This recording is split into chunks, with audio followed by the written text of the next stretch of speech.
నేను Jogupeta market committee మాజీ chairman. ఈరోజు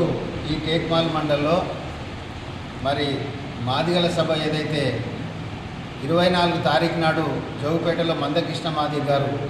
పద్మశ్రీ అవార్డు తీసుకున్న తర్వాత దేశంలోనే అత్యుత్తమైనటువంటి అవార్డు మందకృష్ణ గారికి రావడం జరిగింది. ఆయన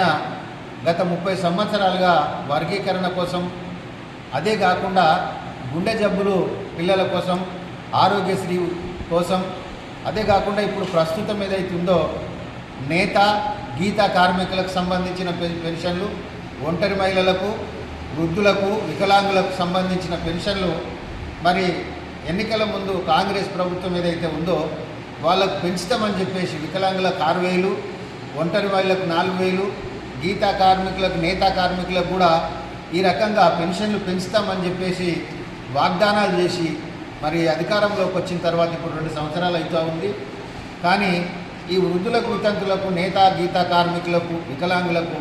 పెన్షన్లు పెంచుతామని చెప్పేసి పెంచకుండా ఏదైతే జాప్యం జరుగుతుందో అవి పెంచాలనేటటువంటి డిమాండ్ తోటి మందకృష్ణ గారు ఏదైతే సమన్వయ సభ జోగుపేటలో 24 నాడు జరపబోతున్నాం. మరి నియోజకవర్గం నుంచి నేతా కార్మికులు, గీతా కార్మికులు, వృద్ధులు, వికలాంగులు, ఒంటరి మహిళలు వీళ్ళందరినీ పెద్ద ఎత్తున జాగృతం చేసి మరి సన్నాహక సభ జోగుపేటలో 24 నాడు ఏర్పాటు చేసి ఆ తర్వాత వచ్చే నెల 9వ తారీఖు నాడు హైదరాబాద్లో పెద్ద ఎత్తున ప్రభుత్వం మీద ఒత్తిడి తీసుకొచ్చి ఈ యొక్క బాధితులకు ఏదైతే పెన్షన్దారులందరికీ కూడా పెన్షన్లు పెంచే విధంగా ప్రభుత్వం మీద ఒత్తిడి తీసుకొచ్చి వాళ్లకు న్యాయం జరిగే విధంగా పోరాటం చేయడానికి సిద్ధమవుతున్నటువంటి మందకృష్ణ మాదిగ గారికి మద్దతుగా ఈ నియోజకవర్గం నుండి కూడా పెద్ద ఎత్తున జనాలను సమీకరించి మరి ఆ యొక్క సభను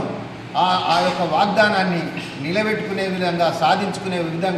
సాధించుకునే వరకు కూడా ఈ యొక్క మూమెంట్, ఈ ఉద్యమం జరుగుతుందని చెప్పేసి తెలియజేస్తూ మరి పత్రికా సోదరులకు కూడా ఈ అంశం మీద ఏదైతే ఉందో ఇది న్యాయమైన పోరాటం, పేద వర్గాలకు, బలహీన వర్గాలకు జరిగినటువంటి న్యాయ పోరాటంలో మీ వంతు పాత్రను కూడా నిర్వహించాలని చెప్పేసి మరి ఈ టేక్మాల్ మండల్ నుంచి కూడా మరి ఎంఆర్పిఎస్ కార్యకర్తలతో పాటు వృద్ధులను, వికలాంగులను, నేతా గీత కార్మికులను అందరినీ కూడా జోగుపేటలో జరిగేటటువంటి సభకు పెద్ద ఎత్తున తరలించాలని చెప్పేసి విజ్ఞప్తి చేస్తూ ఆ యొక్క సభను విజయవంతం చేయాలని చెప్పేసి తెలియజేస్తున్నాను. జై భీమ్, జై భారత్.